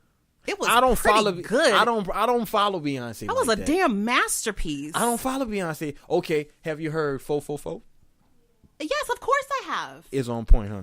It is. It's on, and I want to get this. The reason why I want to get that CD is because I was listening to the OJ song, right? And it wasn't that he was using the N word, constantly. It was when he was meaning behind the word, and he was telling everybody, I'm selling my CDs for $9.99 to give you $1 million business. Yep. I'm giving you the game. So if I'm giving you the game, the only thing you can do is, well, there's 2 things you can do. Take the game and make the game, form it, and grow from it. Or you can just be like, man, whatever, man. They ain't going to do nothing, and be like, average person. Rappers was mad. Oh, I'm pretty sure he didn't say some things. They was all showing out, and just because when I can't remember the exact line. I only listened to it like twice, but whatever that line was just like basically it's like, what's better than holding money up to your ear and a whole bunch of stripper bitches and cars and all this credit. I remember that one. That made folks mad, and it's like, but it's that's true. all. You know what? That be cliche. Because so many of these, especially these newer, are like, where is Fetty Wap? You forgot all about him, didn't you? Where exactly. Where is he? Where you at? I don't know. And he made all this money, and everyone was talking about him and trying to do songs and stuff with him and stuff. It's just like, and like now in the music industry, it's like you are hot for a microsecond. Yeah. And what's sad about that is I saw him buying up everything for all his friends and stuff, cars and all this. I'm just like, whew. It comes at a Christmas point, time, it's gonna be gone. It's gonna be gone, and that's how MC Hammer became broke. Yeah, his entourage. It was big. It was big, and he wanted to take care of everybody. And he wanted to take care of everybody. I know at a certain point, the people that's been rocking with you for day one, you want to show them what you mean. Right. But at the same time, they just can't be underneath me not doing nothing. Yeah. They just can't be backup support and I have a duty. I'm sorry. And I mean, you don't support your friends for something in return. And you don't do good works because you think that you're going to get some payout at the end of the day. Yep. And honestly, when I support my friends and my family on, ventures or just really anything, the only thing I really expect is a thank you. That's if I make it big, yes, there are certain people I'm absolutely going to take care of. Exactly. But everybody I can't go ahead and pay your light bill this month. Nope. just because you don't want just because you perceive that I got it. Yeah. You know, and yeah, because if I'm steady giving everybody else my money, I ain't gonna have none. You ain't gonna have nothing. Breaking bread, and that bread is gonna break you. That you breaking, and that's what people don't understand. Me, I'll be like, get upset because I'm not giving you what I gave my sister. Be mad. Yeah, it would be like, wait, hold it. You can be mad forever. Be like, I ain't talked to you in how long? And all of a sudden, what's up, cuz, man? How you living out there, man? Say, bro, look what just happened. I ain't never get there yet. Hopefully it stay that way, but man, but you know, I'm gonna pray for you tonight. Please do. Yeah, because you know when I make it, and this to me it ain't even so making it. It's just being comfortable, like you know, like I say. But man, it's gotta learn how to. You gotta start from somewhere. If your people, if your friends want to be around you, just to get paid. Have them do a business plan. Make them work. If you that good of a friend, be like, hey, bro, look, what you want to do with your life? Because I need to figure that. I need to be a professional friend. Professional in charge of rates. Professional friend. I feel like I'm likable enough that I could. You can probably make it. I could make that into a service. You should. It'd be like a Uber. But professional friend kind of sounds like prostitute. So I'm working on the name. I'm working on the name. You can call it a friend engineer. Friend engineering. Be like, I'm one who help out others. But yeah. What we got next? I know we actually had topics and wrote them down and everything. You know where we at on time? Yes. Probably like 2 hours. An hour 25. Oh my goodness. Okay. All right. Let's try to wrap. We did do 2. Well, we actually did all of them. We got one more. Oh, okay. All right. If you could, what would you bring back from your childhood? So 2 things. I know it says 1, but 2 things I have to mention because I've talked about them recently. Do you remember the Starburst fruit twists? Oh yeah, you used to like those? I loved those because I didn't really like Twizzlers all that much, but the Starburst fruit twists were bomb. And I was telling Zari about it because we were at Walmart and they brought Oreo O's back. And I bought a whole box and left them at my sister's house, and my brother-in-law is gonna eat them all. But that's cool. Shout out Michael, eat my cereal because I ain't coming back for it. Just those old candies, which I can't really think of a whole lot of candies that they discontinued. Do they still do zeros? Oh yeah. I never liked. I never liked those. I always thought they tasted like bleh. What is it? It's a marshmallow inside, right? Or is it the cherry? I don't even think it. I don't know. I ate it once in my life and say I will never nibble on a zero again. Hey, you know what? You remembered as we talk about candy. I got 2 things. This about to be funny. Sion, shout you out, girl. I love you. And JT, Jamal, Kashai, Kyle, Rodney, all y'all. Check this out. It was 2 incidents. One, I was coming down the steps in the 7 wall, right? Mm-hmm. And I had a Snicker in my hand. This one I was a little chunky. I'm talking about I had little man boobs, but that's besides the point. My harsh days. People didn't like me. But I came down the steps, and I'm looking like it's kind of you can't see down the hallway like who's on the side in front. Yeah. Because you know the way the building was set up. But I walk out, and as soon as I walked out, everybody jumped on me. Oh. And the first thing I did was, ah! But it's not like they jumped on me. They just grabbed me.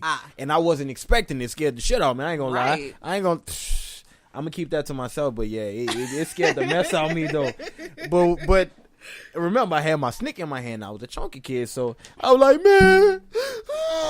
They were like, man, you good, son? I'm like, man, y'all broke my Snicker, bro.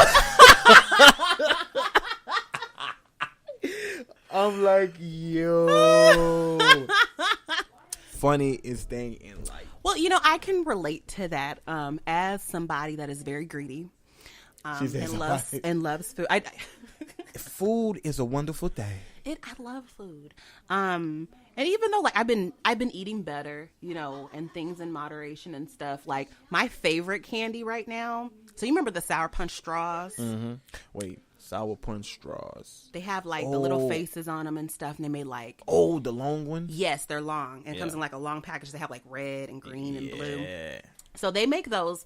They make them bigger, and then they cut them into bites, and they put them in a whole bag, and they have a red bag where it's like strawberry, cherry, raspberry, whatever.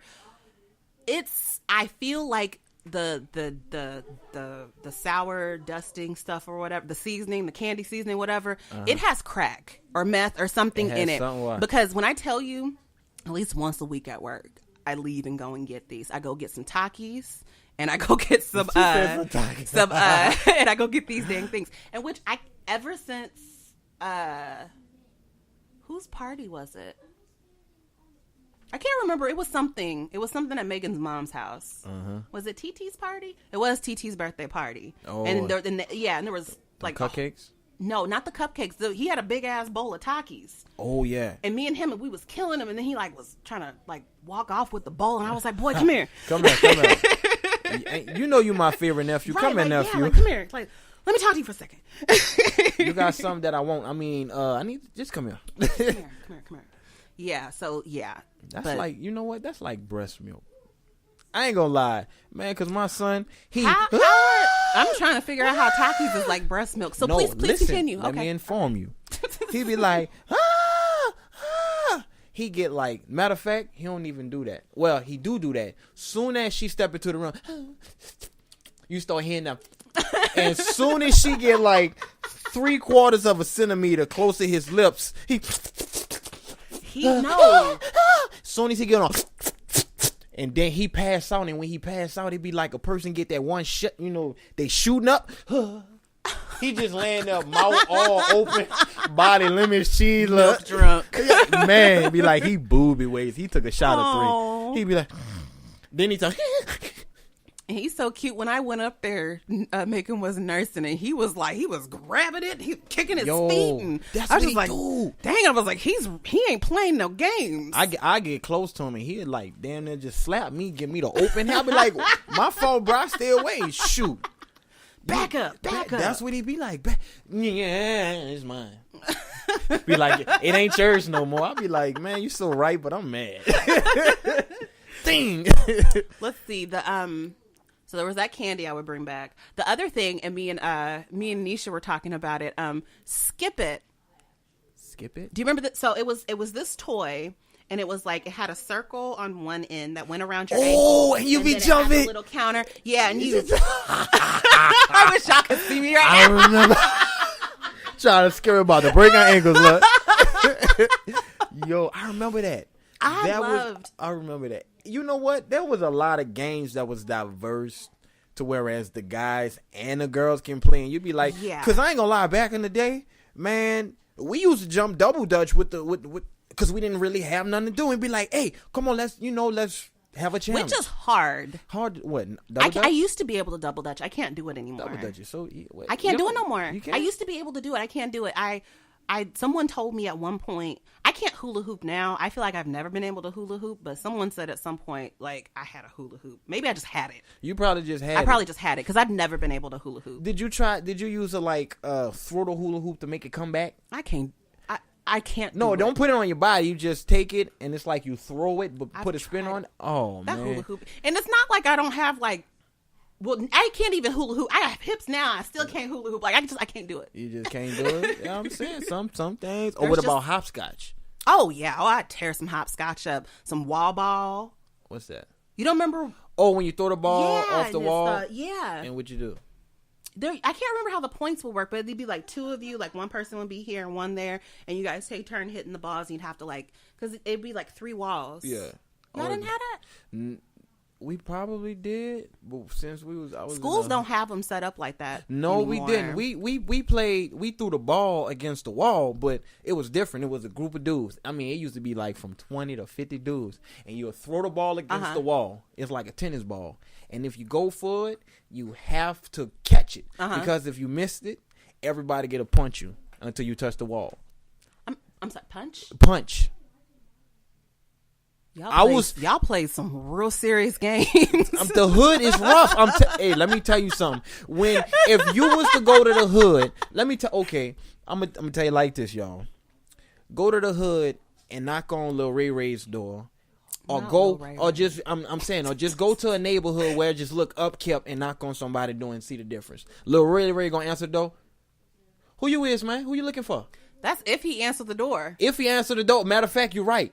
He'll be like, my dad ain't home. He told me to tell you he ain't home. No, even now, somebody even in my adulthood, I don't even care if they know I'm home. Funniest story about my grandmother, God rest her soul. I remember she liked to sit by the window and, you know, get some sun and stuff while she's watching TV. And some, I don't know if they were Jehovah's Witnesses or Mormons, but they came knocking on the door. And so I went to go and answer the door. My grandma was like, don't touch that door. And I said, but they know that we're here. She said, I don't give a damn. Don't touch that door. And the people, they came to the window, they knocking on the window, waving at her and stuff, and she's just looking at these white people. And I'll do that. No, I could be home. You can know I'm home. If I don't know, I don't want to be bothered. Man, Who are you? I don't know you. No, thank you. This is what my dad told me. He be like, y'all don't answer that door for nobody. When I mean nobody. I'm like, but what if Uncle such and such and them come over? And he said, what I told you. And he said, I don't care if Jesus knocks at this door. He said, you better tell Jesus, look, you can't come in here right now. Come back with my dad and they'll get off. Man, my uncle and them used to be on the side of the door. Hey, let you open the door. I'm like, hey, my daddy told me not to open the door, but because my cousin and them live literally next door. Yeah. You remember, you can stretch your arms out, I'll be like, well, go next door and go on the balcony. I'll meet you because the balcony is connected. I'll be like, have to go on the Y'all probably just be hollering back and forth. I'm like, man. That was funny. Don't you open this door for nobody. He said, y'all get out of school, bring y'all asses straight home. Don't go nowhere. Man, I used to be like, man, come on, Kevon, bro. We got to go. What Jade at, man? Go home and watch Roly Oly Poly. I'm just saying. I remember that. It's Roly Poly Oly. With the circle kid and the square? I think, I think Jasmine used to watch that. She used to watch that? Mm-hmm. Oh, like I'm that. sorry. And, oh my gosh, Blue's Clues. We just everything figured was out Blue's Clues. I thought something was wrong with that dude because he was too excited on every episode. I was excited too. What's wrong with you? No, he was too excited. I'd be lit too. All my friends are animated. I got this cute little blue puppy and stuff. My salt and I my ain't talking peppers about talk to Blue. me. I'm talking my about seasonings Steve. talk to me. That's what I'm talking about too. Hey, that salt and that pepper must have gotten his nose.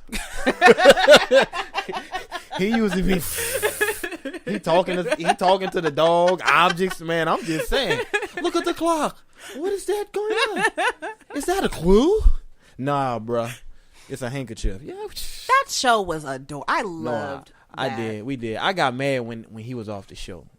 Oh, and then they had his cousin or whatever. Yeah. You know what show I never understood? Reading Rainbow. Because you know why?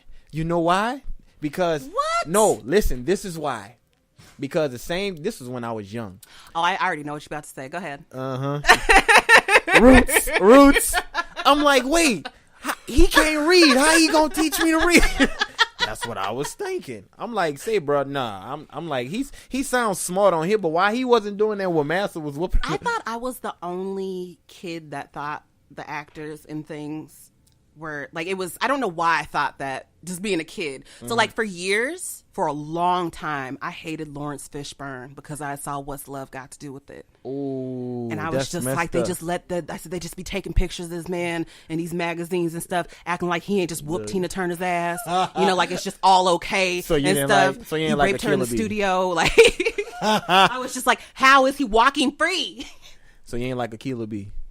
He changed. I know it was. I don't know how old I was, and when I figured out like these are actors. I know, right? I don't know at what age I was finally able to go ahead and just be like, oh, these are actors, like reenacting things, acting. It's I don't know. What would you bring back from childhood? From my childhood, what I'll bring back is a whooping that they about to get. Hold on, right quick. Something I'll bring back from my childhood. What left? Spinning tops. The little bitty tops where you take the string, wrap around it. Man, we used to put a little circle in a dirt and a person will go and spin their top, boom, top will be spinning in a circle. Another person got to come by and try to hit that one to crack it or knock it out the ring. Yeah. Man, we used to be literally in the dirt in the same spot for hours. We wake up about 10:30. Hey, mom, can I go outside? Hey, mom, you got $1? I want to go get a spinning top. Man, go get that spinning top. Woo, woo, boom. Be like, call your cousins. Hey, son, I'm about to spin the top. You coming? Man, I came, man. I'm punished. Be like, nah, son, we gonna come by you. My cousin JT. It's funny. He had. I thought, well, everybody thought that he was rich. I ain't gonna lie, because they had the nicest house, and it seemed like it. I mean, they were. I'm pretty sure they were secretly, but they were secretly rich, or just they were secretly rich. Okay, you know, but it's like it was you know how you have the iron gate in the door. Oh yeah. So and there was a little gap, maybe like 2 or 3 feet, you know, from the door, the gate to the door. Man. When he was punished, man, we used to go kicking on the stump. We'd bring the spinning tops to him. Look, he got his feet outside, look like he in prison. Visitation hours. but hey, we used to kick it on the stump like crazy. That's what I miss. Like kicking it just to kick it. Yeah. Like not having any plan and nothing, but just be like, hey, son, I'm about to go ahead. Specific to do. Yeah. That's how I kind of, as an adult, honestly, and as a parent, I feel like we're too scripted. Because we have to go to work, we have to come home and clean up, we have to feed the family, and it takes a way of just kicking it or just doing something. Be like, hey, without having to be something specific. Like it being time. Ain't nothing wrong with planning, but sometimes just things being like just happening. Yeah, you driving and you see somebody like, let's make a U-turn. I'm that type of person, like some spontaneity. Yeah. You know, I mean, yeah. And I know some people are just like, they plan every little thing. And, you know, that's not in the plan, you know. Yeah. I feel like this. I'm going to be honest with y'all. This podcast, and we always said it. Shout out to Kel. He ain't here. What's up? But we always talked about it. Every episode, we go off. It's like we feed off each other. Yeah. You get the best result when you feed off a person. You know, I mean, I say something, he asks me a question, I answer it, and then he, you know, I give my opinion or whatnot, and then he comes back with it, and it's all just like this. Yeah. Off the head. Organic. It's just pure. I'm just saying, like, you know, virgin style, but, you know, I think, most of the podcasts that I really, really enjoy are very... I think like we're doing here. Yeah. We wrote down things we were going to talk about. We talked about a whole lot that ain't on that list. What did I tell you was going to happen? You did. I said, hey, we can write a topic, but it's not like we just need something to start it off. Right. Because eventually the moment you start to talk, you know what? This is how people actually come together and meet new people. Yep. Like and that's why I always said we need to kind of go back to old habits where putting your phone down is a key, because the moment you put your phone down, you start to notice your surroundings. Yeah, I'm bad with that. And I ain't gonna lie, at times I'm like that too. I'm horrible with that. You be surprised what you find out or who you meet. You know, and it's plenty opportunities. It's all that. Yeah. Just by having your phone on, look and be like, dang. Then you spark up a conversation. Before you know it, that person knows your best friend. Now y'all kicking it and y'all three become best friends. It's kind of like The Wood. Yes. And that was my movie, man. I like that movie. That was my movie. But that's how, even as an adult, life should be. Yeah. And I think too, like, in just talking about like putting down your cell phones and stuff, like I try like my ride, you know, I get on the bus downtown, and from downtown to the freeway, I try not to be, I can listen to music, but I don't want to be like looking at my phone on Facebook or on Instagram or, you know, Shade Room, whatever, you know, and just look and see what's going on. I noticed a lot of people do drugs out in the open. Oh. What kind of drugs though? Not legal ones. Not even ones that are only legal in this state. Marijuana, okay? No, like I saw him just casually. I'm just on. He was on a park bench, had his dog, had a newspaper in his lap, and he was smoking. I don't know, meth, crack, something.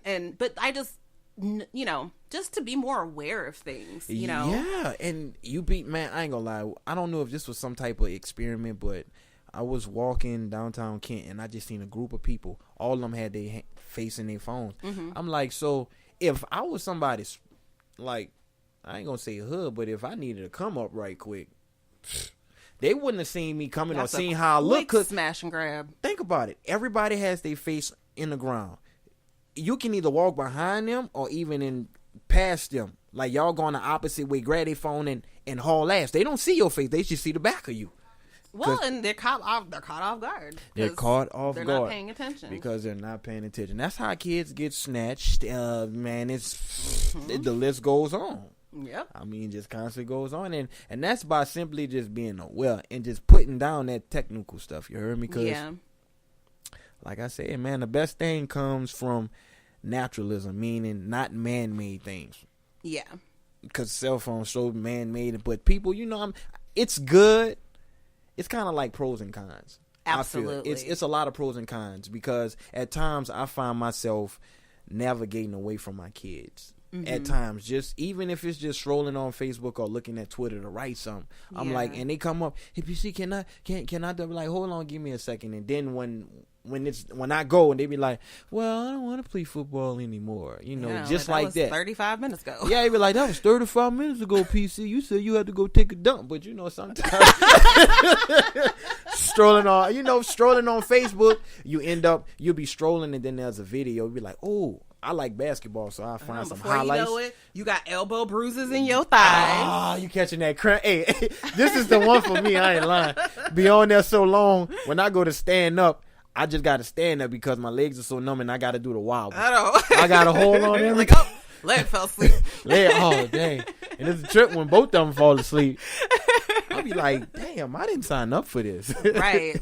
But, man, I was just being aware, man. That's what we preach. Absolutely. Put your phones down. But yeah, man.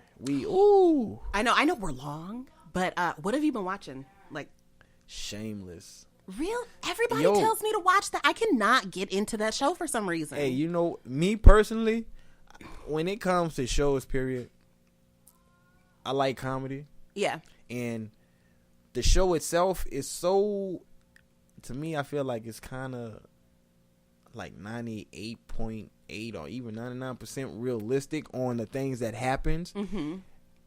It's not really shown in some movies or even some series, but they're showing like the nitty gritty. Like the dad, he smokes any and everything long as he gets a high, and he'll do anything for it. Oh, see, I thought he was just an alcoholic. No, man. I've watched like 2 episodes. I could not get into the first couple episodes. I kind of like, but as I kept watching it, I'm like, yo. I mean, we into the last 7th season. I mean, we've been watching it for a while, and I'm just sitting up there like, wow, this is different. I'm gonna have to give it. You may have to give it. I'm gonna have to do it like I did Game of Thrones. Yeah, you had to get it. You gave them a try. It took me a couple times, and then once I got it, I got it. And I love Game of Thrones. Shout out to Arya Stark, bad bitch. Let me mark that down. Dang, we got a lot of marked up numbers I got to bleep out.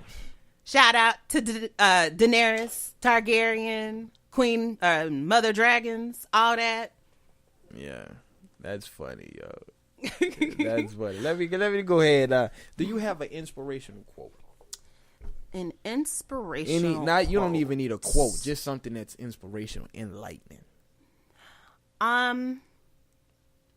Always trust your intuition and never second guess yourself. That, I think, has been really enlightening for me this year. And learning to trust my gut reactions. If something doesn't feel right, it's not right. I'm not overreacting. I'm not being paranoid. I'm not being unfair. God gave me intuition to go ahead and let me know, what's good for me and what's not good for me. So, and also, just when someone shows you who they are, believe them. People say so many things, and we can all talk. And some of us, have the gift of gab and, can talk a good story. And a whole lot of other people, they lie on their feet really, really well. But it's actions that really, truly matter. If someone shows you exactly who they are, you absolutely should believe them. If someone is telling you that, they care about you and, you're important to them and stuff, but their actions show that they could care less and that you are absolutely last on the list of people that they would check on or go do things with and stuff, you're not important to that person. Yeah. When someone shows you who they are, believe them. That's snap. I think you need your own segment. I like that, but hey, trust your instincts. Trust that bubble gut. Unless you had milk. Unless you had milk, like me. Why eat some cereals at night? I pay for it in the morning. Be like, you running late for work? No, I got to run. Switch to almond milk. Man, I do, but man, eating healthy is expensive. It's not so bad. It's not so bad. I'm talking about the prices. Well, see, I know how to shop. That's why I was so excited about Publix. Because that is one thing, I think one of like the really overt things that my mom had, that I really watched and stuff. Because my mom, single mom of 4 kids, we didn't grow up with a whole lot of money and stuff, and she had to really work it. And so she knows how to shop, and so I know how to shop. Mm-hmm. And I seek out sales and there's a coupon and you go. So, and you have to, especially if you're trying to eat healthier and take care of your body and stuff. Cause I know the older I get, I cannot eat most junk. Like I can't handle a lot of dairy, can't have a whole bunch of cheese on my food. I can't eat most fast food. Like McDonald's will kill me. McDonald's, as the days go by, the years, when I can eat a regular chicken sandwich and it does not agree with my stomach, I'm like, it's just a chicken sandwich. Even though I put tartar sauce on it, but man, I don't know if that's the tartar sauce. I get that from Jimmy and Megan. They do the weird. I'm like, yo, this is good. That is gross. Yo, hey, when you got a long drive to Bellevue, that 2 chicken sandwich with a large fry and a large Dr. Pepper, man. That's... The only thing that I can eat at McDonald's is the hash browns, and like the French fries taste like they fried in motor oil. Like they don't taste like they used to. No, and half of it's really. I think I'm giving them too much credit even calling it food. I think so too. Because it's like full of chemicals and stuff. You ever see, there's a live feed, I don't know what country, but some person bought a Happy Meal and left it out in the open exposed air to see how long it would take for it to like mold and break down and stuff like food is supposed to. Yeah. And it's still pretty much intact. It's hard and dry. That's about it. Like it's not molded or decayed at all. And it's like years old. It's years old? Years old. And it's just still out in the open? Yeah. And it's like, it looks the same. It does. It looks the same. It looks dry. That's and cold.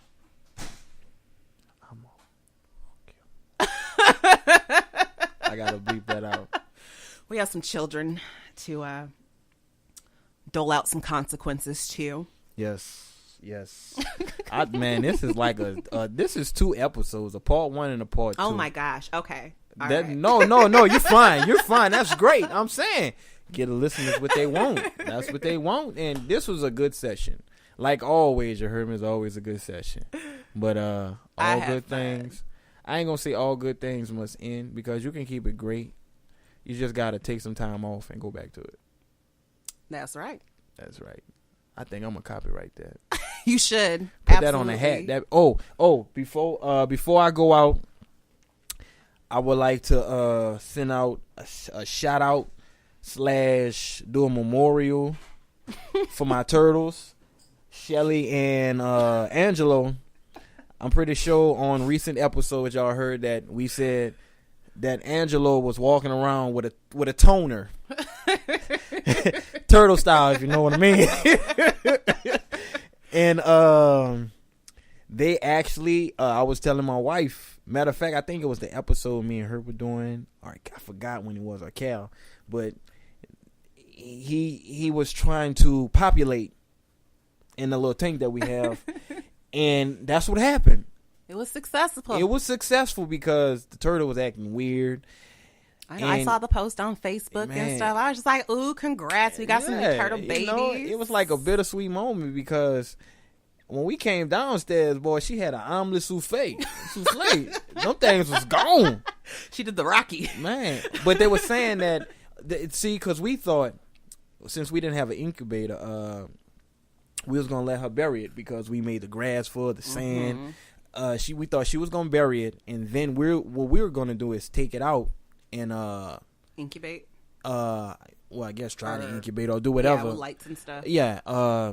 Because they saying that once they have the eggs, they kind of disowns them. And I guess she owned them, all right. They in her stomach floating.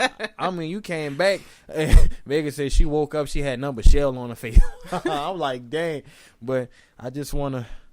It's so hard to say goodbye to yesterday. I just wanted, I really almost dropped the tip because I was a proud grandpappy.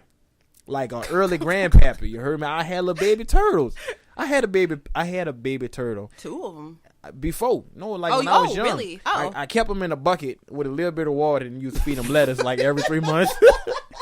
I didn't know what to feed him. I'm pretty sure he was like, get me out of here. But, man, But they say they can get pregnant up to 2 or 3 times a year. And it's, winter's coming soon. Game of Thrones. Angelo about to walk around with the toner. He about to be moving all ahead. Well, I guess you just have to. Now you know that when she laid those eggs, y'all got to act quick. We have to act quick. There's no taking naps. No, it's not. Man, I was tired. It was like about 11:30 because I'm like, I just ate dinner. I'm like, man, I'm about to go ahead. And Megan's like, ah! I'm like, what's going on? She really did have the eggs, man. She was laying on a little log. Like, she was trying to push something out. But, man, she was walking around like she had some duke in her booty. She couldn't wipe. She couldn't reach around. But yeah, man. Oh, poor turtle baby. R.I.P. And she just sitting there like, She looked like the mother's like, man, look, Angelo, you got to pay child support. And he was like, nah, I ain't paying child support. So she ate him.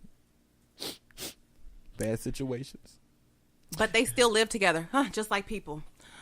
All right, y'all. So we must end this, but stay tuned for all new episodes. Anything you want to say before we head out?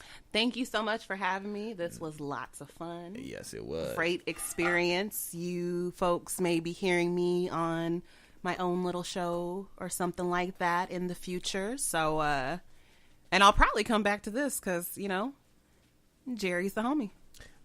All day, every day. Cal and Jay want to give a shout out from the bottom. We want to give a shout out from to V for showing us her greatness on the mic. And I apologize in advance. I'm loud by nature. I'm very loud. Jamisha was on. She's loud. All of us, we're so loud. I think that's what it is. We loud as hell. Yeah, it's fine though. I'm saying your voice is heard. Just so you know. It is. That's what you can't be mad. Yeah, you can't be mad. But we love to show the love to all. So if you feel that you have something to talk about and you want to get on the show, just let us know, email us or whatnot, and we can see if we can make arrangements. Because honestly, this is fun just to see what's a person's opinion on certain things. Yeah. Like, would we agree on the same thing? Just because we both are black, or because we both like chicken, or she don't like watermelon, but I do. But I'm pretty sure we both like watermelon. I love watermelon. I'm just giving an example. Like a stereotype. Whew. That is stereotypical. You bring watermelon to a barbecue in the hood, that watermelon won't make it. I eat so much watermelon, and I'm really the only person in the house. Larry doesn't like it. Jason's like, what? my dog knows what a watermelon is. I bring a watermelon home and my dog is excited. But she's just like, yes, we about to get down. Damn. Drop a piece down there for me, mama. Hook a brother. Like, usually, because when I'm done, I'll go ahead and I'll give her the, because I cut it in half, scoop all and cut out and stuff. And so, yeah. And she'll eat all the way down to the white meat. I ain't no watermelon. Oh, the white meat. The white meat of the watermelon. Oh, yeah, I'm about to the say, white part. got meat? The white part of the rind. Yeah, I'm like, what kind of watermelon you eating? Got meat in it? Have you ever had a yellow watermelon? I did. I've never found one. I want one so bad. I don't know. This is the blackest conversation, I swear. This is, but you know what? Watermelon is great. If you don't like watermelon, we talked about chicken and watermelon. Hey, I'm telling you. The name of this show gonna probably be Being Black. Yeah, Being Black. Being Black. The Black episode. The BlackOut. BlackOut. There you go. BlackOut. Not Black Friday because it's Wednesday, but you know, it's Thursday. But yeah, man. Okay, it's almost 2 hours. Dang, we got a minute left. See y'all. But, you know how we always do it. Cal and J, every day. This has been a Fat Moles Radio production. To hear more shows like this, go to soundcloud.com/fatmolesradio.